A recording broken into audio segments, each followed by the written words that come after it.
Fala pessoal, tudo bem com vocês? Continuando aqui no nosso capítulo 9, África, Economia, iremos finalizar, a nossa aula sobre ele, ou seja, nossa segunda parte.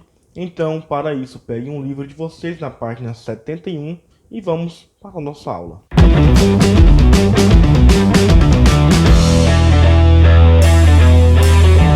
África, destaques econômicos. É importante sabermos que há alguns países africanos que têm se destacado ultimamente, seja na atividade industrial, seja também em seu turismo, ou seja, na atividade terciária. Como, por exemplo, o Egito, que é o terceiro país mais populoso do continente africano, possui 98 milhões de habitantes, 90% vivendo próximo ao rio Nilo, que é um dos rios aí que possibilitaram as primeiras civilizações do nosso planeta. O Egito é um grande produtor de algodão, exportando esse produto para o mercado externo, obviamente, e o mercado interno é abastecido com arroz, trigo, milho e feijão.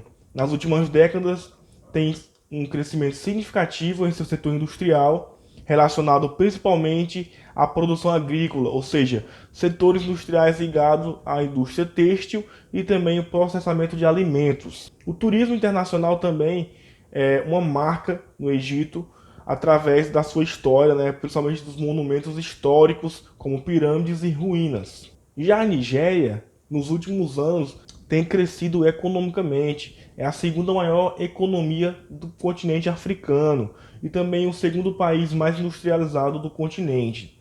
Ainda sofre com a estabilidade política, além de ter aí uma dependência forte do petróleo, seu principal recurso econômico.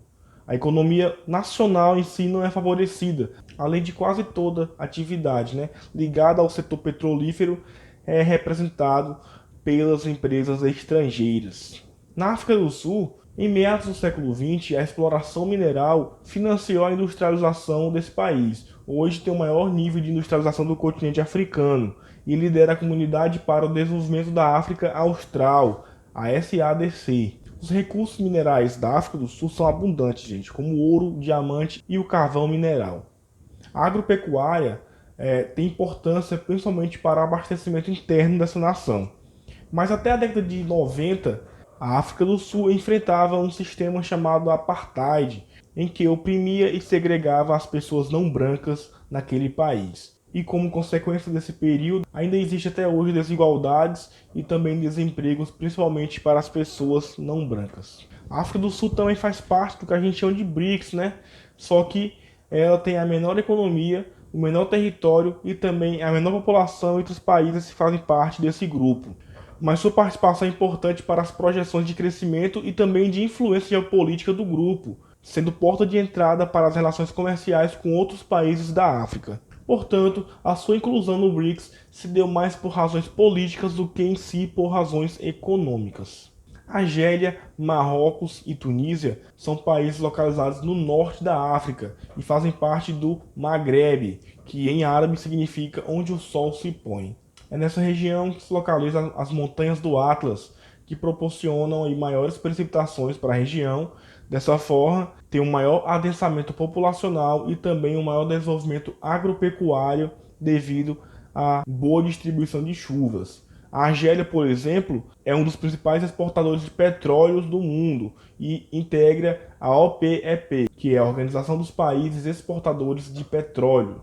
Já Marrocos e Tunísia têm como principal fonte de renda o turismo. E para finalizarmos, vejamos aí o último tópico da página 77, que fala do norte da África para a Europa.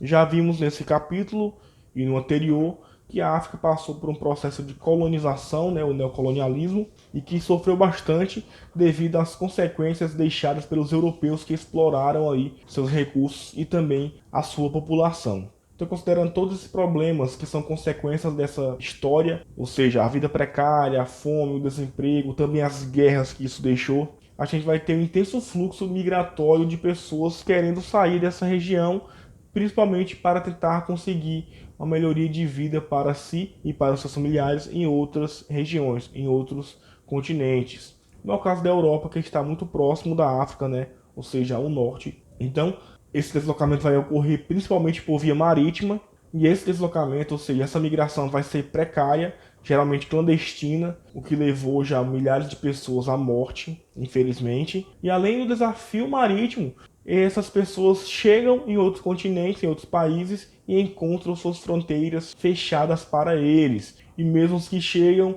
enfrentam também uma expressiva desigualdade entre os europeus e os africanos nesses países da Europa. Por exemplo, cargos de qualificação mais baixas, né, ou seja, com menores salários, são lá separados para os africanos ou para os refugiados que chegam a esses países. Mesmo esses africanos, né, esses refugiados, têm uma qualificação adequada para suprir qualquer outro cargo de melhor qualificação. E além disso, são eles também os que são mais afetados pelo desemprego nesses países da Europa. Beleza, gente? Por hoje é só. Então, para finalizarmos o capítulo, façam a atividade do livro didático das páginas 80 e 81 e do livro suplementar as questões de 6 a 10 referentes ao capítulo 9. Belezinha? Até a próxima, bons estudos e fui!